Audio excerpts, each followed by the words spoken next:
Fala galera, estamos de volta aqui estudando a nossa aula de anatomia e fisiologia do sistema muscular e vamos aqui para a primeira questão. O músculo constantemente ativo na iniciação e manutenção de um movimento recebe a classificação funcional de, então ele é ativo, ele é responsável pelo movimento, tá? Então ele tanto começa quanto ele mantém o movimento. Então eu tô falando de quem aqui, gente? Do mais importante para a execução do movimento. Ele é o músculo agonista, classificação, tá? Fixador, ele iria estabilizar o membro, o sinergista estabilizar aqui a articulação e ajudar no movimento, e o antagonista, ele iria de efeito contrário, relaxando para que o agonista faça a sua ação. Beleza? Acertou aí, galera? Letra B, o gabarito. Vamos aqui, então, ligar o turbo na segunda questão, porque essa classificação é importante aqui para as nossas provas. Sobre o sistema músculo-esquelético, pode-se afirmar que, item 1, o músculo que se contrai para produzir o movimento desejado é chamado de sinergista. Gente, quem contrai para produzir o movimento é o agonista, né? A gente já não viu isso agora? Agonista. Ou seja, a gente já corta o item 1, ok? Ok. Então, vamos lá. Item 2. Agonista é considerado o músculo que trabalha junto com o outro para produzir o movimento desejado. Quem é que auxilia, trabalha junto, o músculo auxiliar, né? Que está ali favorecendo o movimento, ajudando de forma aqui sinérgica. Então, aqui é o sinergista, ok? Então, ele inverteu aqui os conceitos do 1 e do 2. Então, eu já tenho aqui que o 2 está errado. Professora, mas não precisava nem ler, né? Porque aqui só tem 3 e 4 ou 4 para a gente. Pois é verdade. Mas o importante aqui não é o gabarito. O importante aqui é o conteúdo, certo? O coração é um tipo de músculo cardíaco. É um tipo exclusivamente, né? Porque o músculo cardíaco, ele só está no coração. A gente vai ver que ele é um músculo bem específico, bem diferenciado, né? E que a gente vai estar aqui fazendo detalhamento dele já já nos nossos tipos de músculos, tá? Certinho aqui o item 3, a gente já gabarita a questão, né? Só ficou de sobra aqui para a gente confirmar se o 4 está verdadeiro mesmo. O reto femoral é um tipo de músculo estriado esquelético, sim. O reto femoral, ele está na coxa, né? E ele, sim, é um músculo estriado esquelético que é responsável pelo movimento voluntário, né? Então, ele está aqui nessa classificação. Perfeito, verdadeiro item 4 e gabaritando aqui, confirmando a letra A, o gabarito. Foi uma questão da banca Funcab 2015. E aí, já que a gente está falando de tipos de músculos, vamos então aqui para aquela parte que eu falo assim, coloca estrelinha. Essa parte é importante porque aqui é o que mais é cobrado em prova, tá?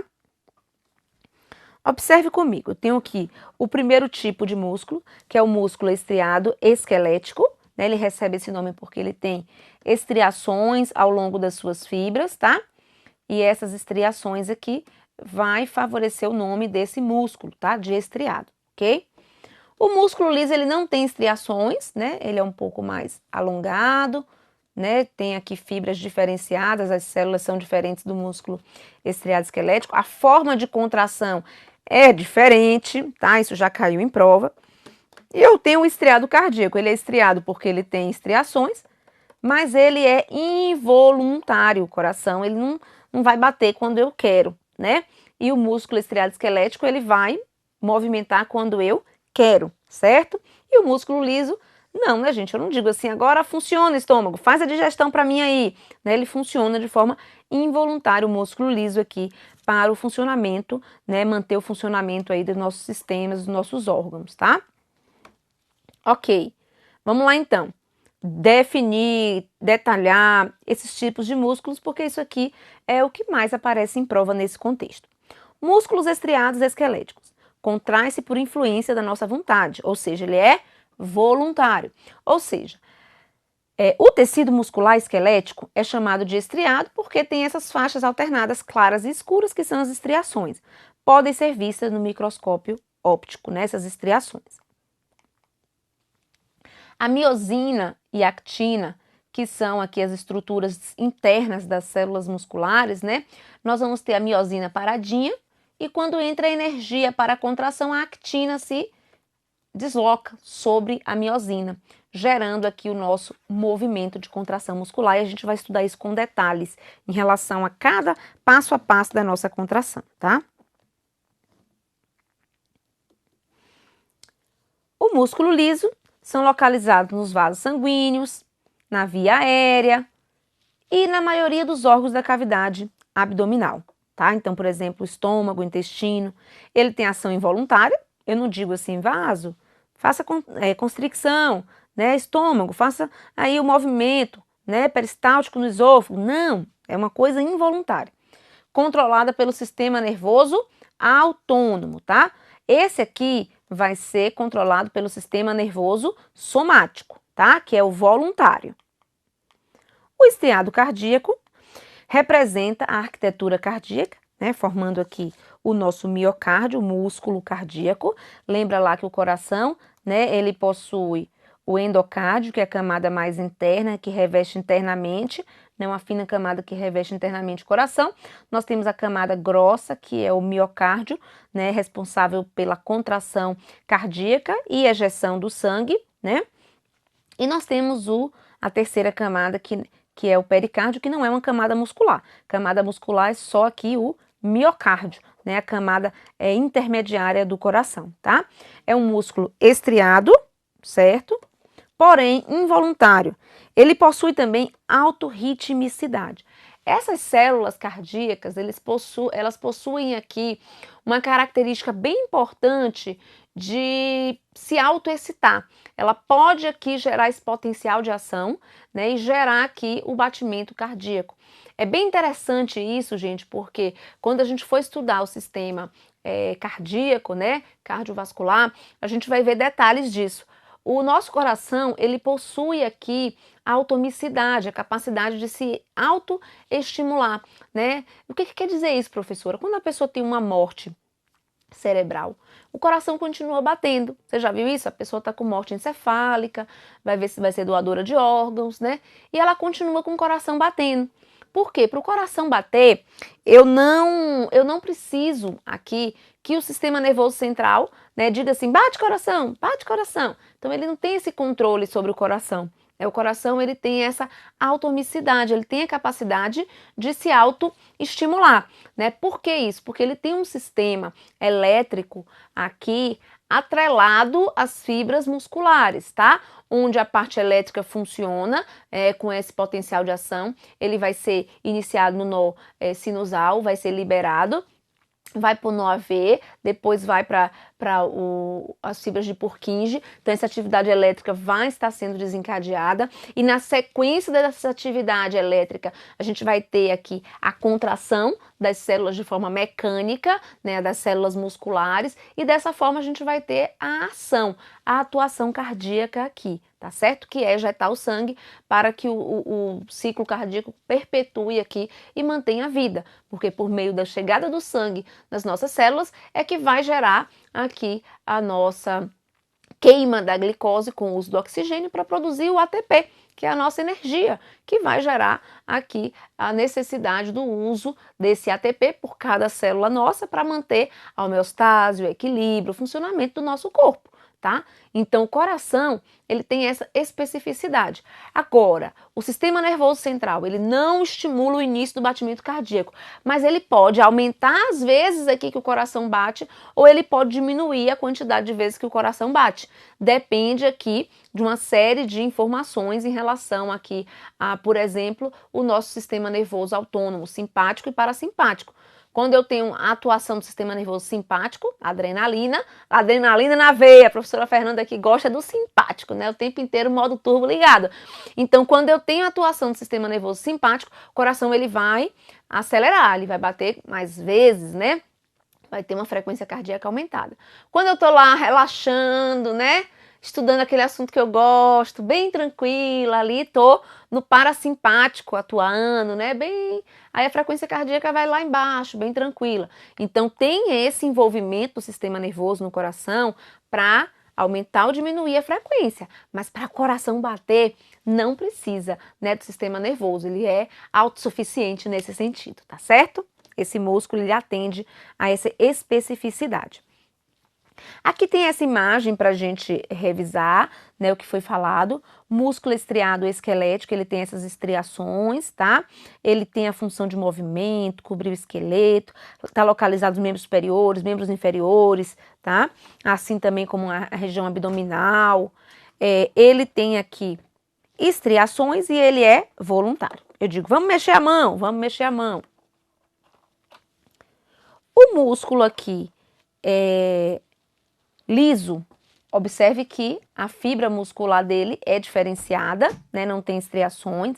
Ele vai estar em órgãos ou vísceras, como por exemplo nessa imagem, o estômago. Eu costumo dizer quando eu mostro essa imagem assim, ó, guarda essa imagem na sua cabeça quando você fizer questões desse assunto que diferencia esses músculos, você ativa, tá? E ele é não estriado e involuntário. O coração é uma misturinha aqui dos dois anteriores, porque ele é estriado, assim como o esquelético, mas ele é involuntário, assim como o músculo liso, tá? E claro, só tá no coração. Palavrinhas chaves aqui pra gente no esqueminha.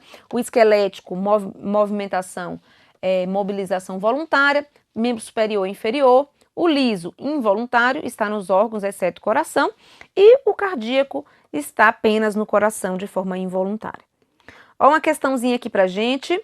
Encontra-se músculo liso em tendão. Tendão, gente, é uma estrutura que vai pegar o músculo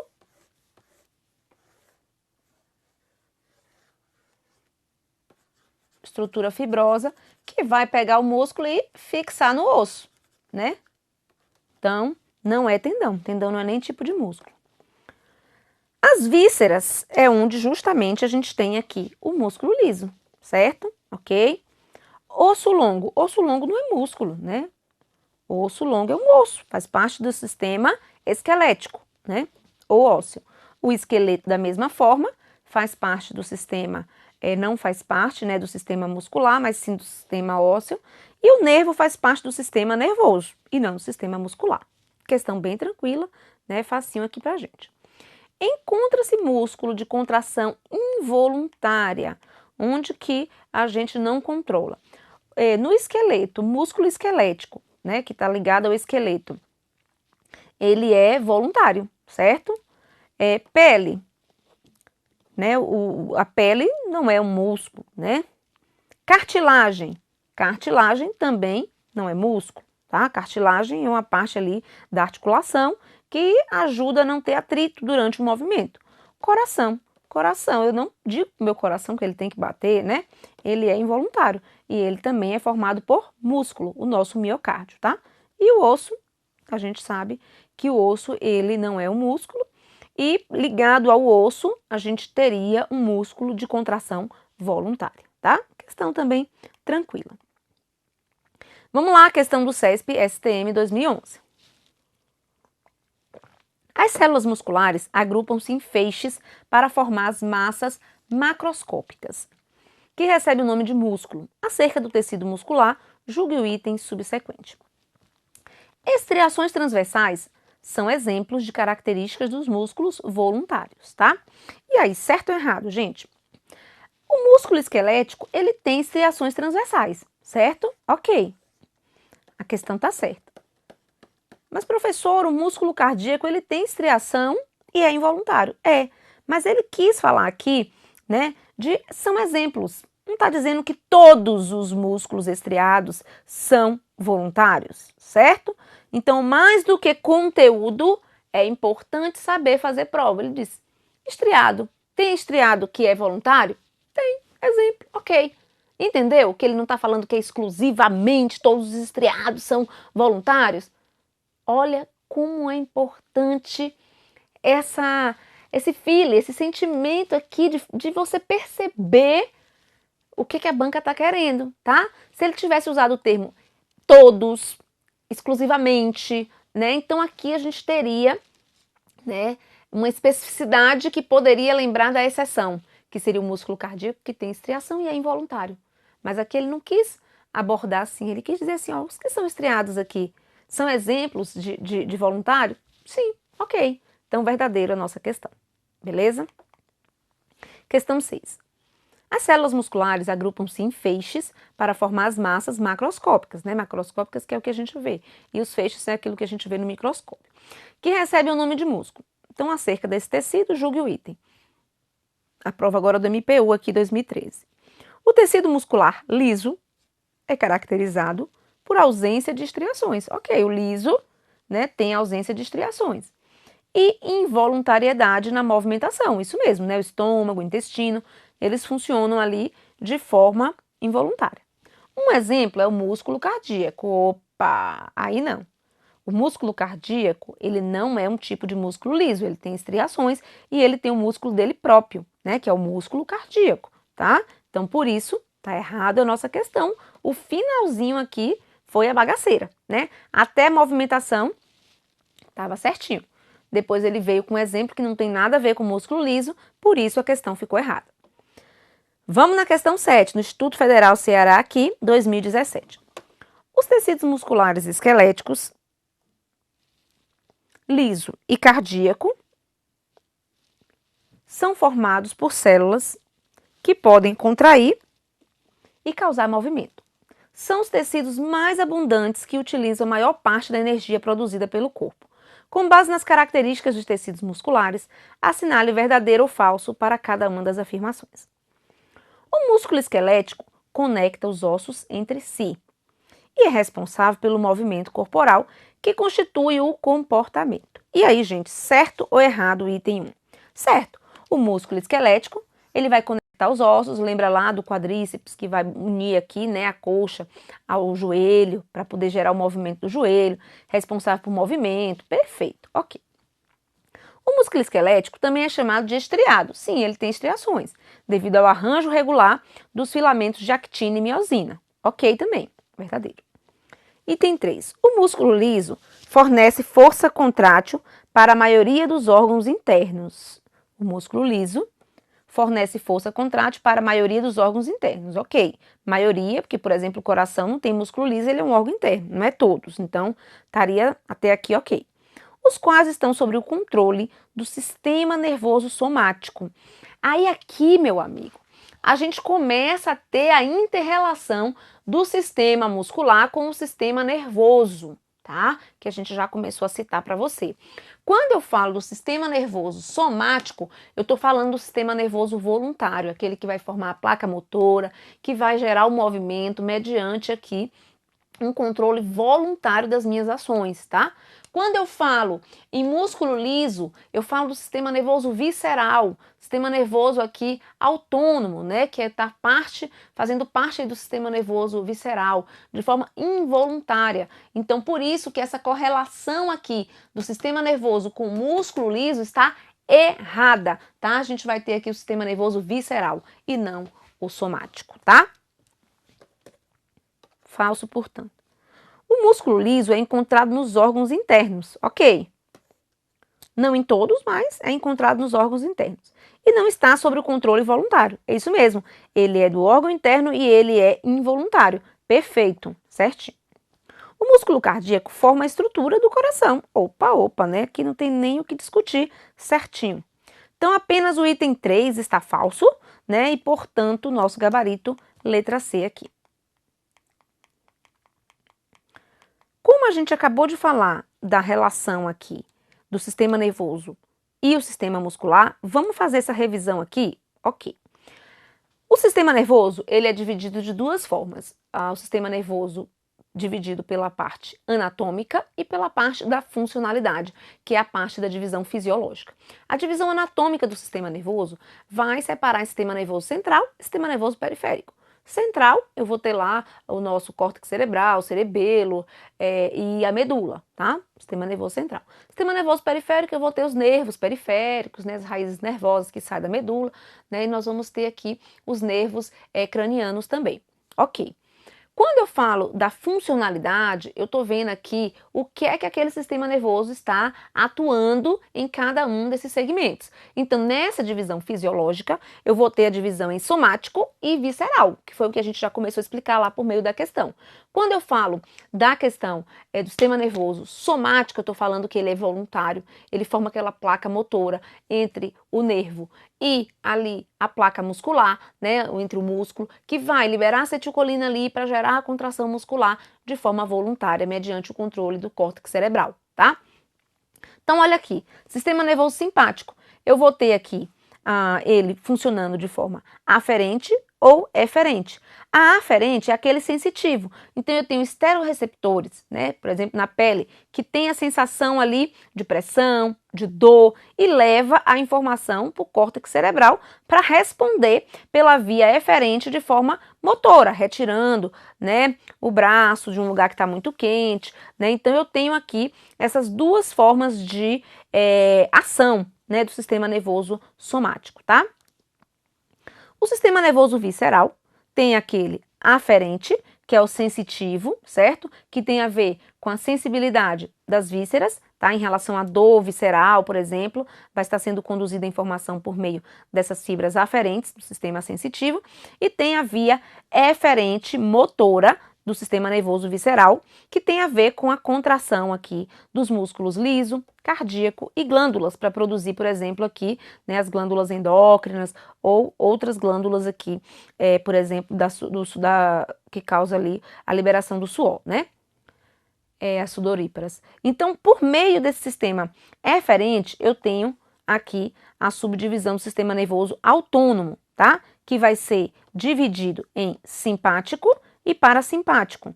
Quando eu tenho o simpático, vai haver aqui, por exemplo, a contração de alguns músculos. Quando eu tenho aqui, por exemplo, a atuação do parasimpático, eu vou ter o relaxamento de alguns grupos musculares, tá? Então, isso é muito importante, essa visão geral aqui do sistema nervoso, tá? De forma de funcionamento e inter-relação com os outros sistemas do nosso corpo. Então, olha aqui um esqueminha bem bacana pra gente.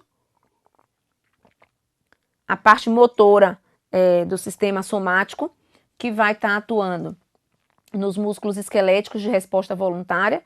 O sistema nervoso aqui, visceral, ele tem a sua parte autônoma aqui em relação à parte muscular, né? O sistema nervoso periférico vai estar ali inervando músculo liso, cardíaco, o sistema endócrino, nas glândulas, e responsável pela resposta involuntária.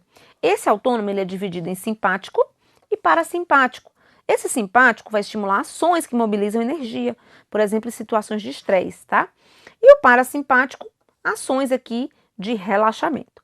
Só para a gente lembrar essa imagem do Google aqui, bem interessante, a atuação, né, da contração muscular a depender da estimulação de qual parte do sistema autônomo está ali sendo influenciada, tá?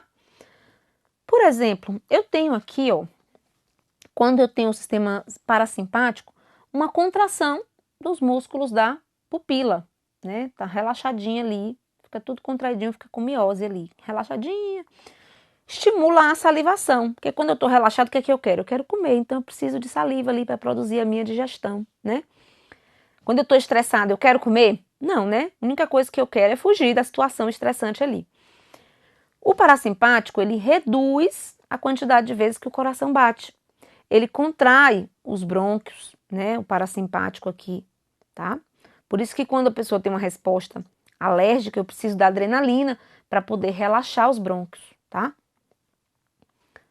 O parasimpático estimula a atividade do estômago e do pâncreas, porque ele está ali esperando um momento de começar a digestão, a pessoa está descansada, tranquila. Estimula a vesícula biliar, tudo relacionado à função digestiva, à função de relaxamento. Contrai a bexiga e promove a ereção. O simpático, gente, ele vai dilatar a pupila, né? Um movimento de luta ou fuga, a gente precisa enxergar melhor, a gente precisa aqui ter ali a pupila mais dilatada, a gente precisa, né, inibir a salivação, porque o que eu não quero ali é comer naquele momento. Acelera os batimentos cardíacos para que eu tenha sangue mais rapidamente e tenha aquela reação de fuga. Eu não estou pensando em comer na hora que o simpático está ali atuando, então inibe a atividade relacionada com a atividade digestiva. Estimula a liberação de glicose, porque eu vou precisar de glicose para melhorar o funcionamento do sistema muscular, né? Agilidade muscular. Estimula a produção de adrenalina e noradrenalina. Relaxa a bexiga, né? Porque tem a ver com reter ali o ato miccional. E eles nem sempre vão ser antagônicos, sabe? Observe que na maioria dos casos aqui eles são antagônicos. Mas no sentido aqui do sistema reprodutivo, ó, um promove a ereção e outro a ejaculação. Então, nesse ponto aqui, ó, eles atuam em conjunto, certo? Então, se na sua prova cair que o simpático e o parasimpático estão sempre atuando de forma antagônica, tá errado, porque em alguns momentos eles interagem aqui para a execução da atividade sexual, que é um exemplo aqui, certo? Quando eu falo do sistema nervoso somático em relação ao músculo esquelético aqui, ó, eu tenho a placa motora. Essa placa motora é a inter-relação entre o axônio aqui do nosso neurônio e as fibras musculares esqueléticas, porque esse axônio vai liberar aqui a acetilcolina, que é um neurotransmissor que vai fazer aqui, né, a liberação dos retículos sacloplasmáticos de cálcio e vai gerar o movimento da actina sobre a miosina. A miosina fica paradinha e a actina desliza aqui sobre ela, tá? Então, observe que eu vou ter essa placa motora, ou seja, o sistema nervoso, ele vai controlar os movimentos, né, voluntários aqui, por meio da liberação da acetilcolina, certo? Que vai vir pelo neurônio, né, até o seu axônio, que é o final do neurônio, para que ocorra aqui a contração muscular, tá? Por isso que quando tem uma lesão medular, a gente vai ter a dificuldade daquele movimento por conta da falta dessa substância aqui. Vamos fazer a questão de número 8. Com relação à anatomia e fisiologia humana, julgue o item. O sistema nervoso autônomo ou involuntário controla a musculatura estriada esquelética, os músculos cardíacos e os nervos cranianos. Gente, quando eu falo do sistema nervoso autônomo e involuntário, eu não estou falando em musculatura estriada, porque a musculatura estriada, ela é inervada, por quê? Pelo sistema nervoso somático, ok? Quando eu falo em somático, eu estou falando da musculatura estriada esquelética, tá certo? Por isso, tá errado aqui a nossa questão. Questão 9. As células musculares agrupam-se em feixes para formar as massas macroscópicas, que recebem o nome de músculos. Acerca do tecido muscular, julgue os itens subsequentes. A contração do tecido muscular liso, geralmente situado na parede de vísceras ocas ou tubulares, resulta em diminuição do lúmen e deslocamento do conteúdo no seu interior. Então, observe que a contração do músculo liso, aí a gente lembra estômago, intestino, vai estar na parede das vísceras, ok. Ocas ou tubulares, ok. Resulta em diminuição do lúmen, quando ele contrai, ele aperta o estômago, por exemplo, para empurrar a comida, o intestino. Ajuda no deslocamento do conteúdo do seu interior. Movimento peristáltico aqui, ok, certinho, a nossa questão de número 9, tá? No próximo bloco, nós vamos estar aqui estudando os componentes anatômicos dos músculos esqueléticos, tá certo? E também iremos ver a questão da contração muscular, como que ocorre o passo a passo para que a actina se movimente sobre a miosina e ocorra aqui a contração. Além disso, nós veremos os tipos de contração muscular e eu espero vocês no próximo bloco. Até lá!